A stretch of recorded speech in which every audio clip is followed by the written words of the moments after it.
जमीन खरीदते हो तो किसी ज्योतिषी से मुहूर्त पूछते हो कि हम भूमि कब खरीदें, वाहन कब खरीदें, भवन कब खरीदें, पूछते हो कि नहीं ज्योतिषी से। और नए भूमि पर कुछ बनाना हो तो शिलान्यास का मुहूर्त पूछते हो। बन के भवन तैयार हो जाए तो गृह प्रवेश का मुहूर्त पूछते हो। पर एक बात हम आपसे पूछ रहे हैं, कथनचित घर में आग लग जाए तो किसी ज्योतिषी से मुहूर्त पूछते हो कि हम किस मुहूर्त में घर छोड़ें।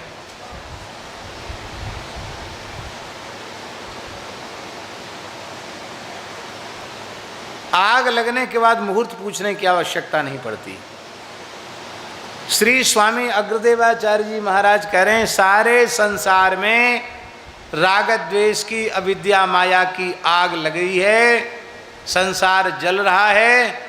इस जलते हुए झोपड़े से बाहर निकल जाओ, इसी में लाभ है।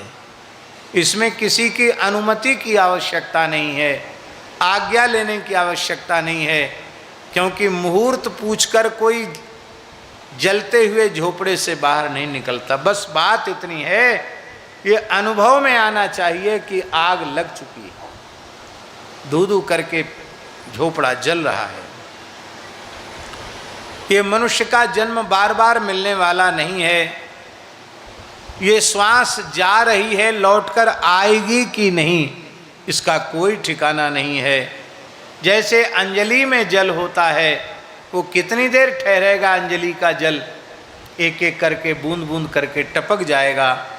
ऐसे ही ये शरीर अपनी आयु को समाप्त करता चला जा रहा है। इसलिए कर आतुर हरि भजन साखी काया ध्रुव जावे। इसलिए आतुर होकर के, व्याकुल होकर के भजन करो, क्योंकि यह शरीर विनाशी है और इस विनाशी शरीर से अविनाशी का भजन करके अविनाशी परमात्मा को प्राप्त किया जाता है। इसलिए ये शरीर भले ही विनाशी है, पर इससे जिस परमात्मा की प्राप्ति होती है वो अविनाशी है। जब तक शरीर है तब तक तीव्र गति से भजन कर लेना चाहिए। बोले क्या करें, भजन तो बड़ा कठिन काम है। क्यों? अभी संसार के बहुत से काम जरूरी हैं, ये करना ये करना ये करना ये करना, ये सब हो जाएगा तब भजन में लगेंगे। तो श्री अग्रदेवाचार्य जी महाराज कह रहे हैं कि कपड़ा फट जाए तो फटे हुए कपड़े में पहले लोग एक दूसरे कपड़े का टुकड़ा जोड़ देते थे, उसको कहते थेगरी चढ़ाना। अब यहाँ हिमाचल में क्या कहते भगवान जाने। आजकल तो ऐसा नया फैशन चला है कि फटा फटा कपड़ा लोग पहनते हैं। पहले तो गरीब आदमी का कपड़ा फट जाता था तो उसको दूसरा कपड़ा लगा कर टुकड़ा, उसको ऊपर थेगरी चढ़ा दी जाती थी। तो कपड़ा फटे तो उस पर थेगरी चढ़ाई जा सकती है, लेकिन बादल फटने लग जाएं तो बादलों के फटने पर आप थेगरी चढ़ा सकते हो उस पर। जैसे आकाश अनंत है, बादल घटाएं अनंत हैं, ऐसे ही संसार की समस्याएं भी अनंत हैं। आप यह सोचो कि सब काम संसार के हो जाएंगे तब भजन में लगेंगे तो आपका यह जन्म भी व्यर्थ चला जाएगा। जैसे पिछले जन्म व्यर्थ चले गए, ऐसे ही जन्म समूह सिराने, ऐसे ही यह जन्म भी तुम्हारा व्यर्थ चला जाएगा। इसलिए अगर कहाँ लग थेगरी, दीजे फाटे आग लगनते झोपड़ा, जोनिक से सोला। आग लगनते झोपड़ा, जोनिक से सोला। इसलिए व्याकुल हृदय से भजन की सलाह महापुरुषों ने दी है, संतों ने दी है। बोलो भक्तवत्सल भगवान की जय। व्यवहार की बाध्यता कब तक है? बोलो।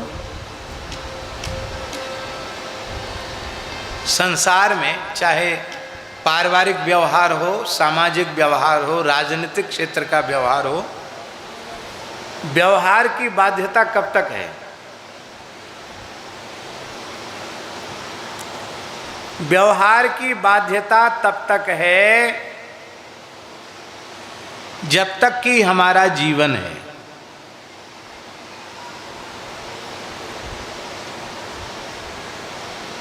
बहुत से लोग असमय में, माता जी, असमय में उनका शरीर चला जाता है। अब काम तो बहुत छोड़ गए, छोटे छोटे बच्चे थे, उनको पढ़ाना लिखाना था, फिर उनका शादी ब्याह करना था, उनको धंधे से लगाना था, लेकिन छोटे छोटे बच्चों को छोड़ के कोई व्यक्ति चला जाता है तो उसके कर्तव्य तो बहुत शेष थे।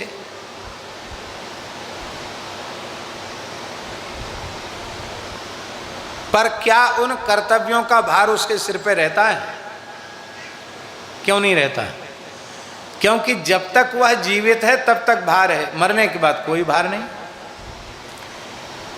अच्छा, लोग कहते हैं कि क्या होगा, आज मर के देख लो, संसार का कोई काम रुक जाए तो कहना। किसी के मरने से किसी का कोई काम रुकता नहीं, चलते हैं, बढ़िया से चलते हैं। हम लोग केवल अपने खोपड़ी पे भार लेकर रहते हैं कि हम नहीं होंगे तो क्या होगा। तुम कोई नहीं, इस पूरे ब्रह्मांड में तुम्हारा कोई अस्तित्व नहीं है, तुम मान कर बैठे हो। इसलिए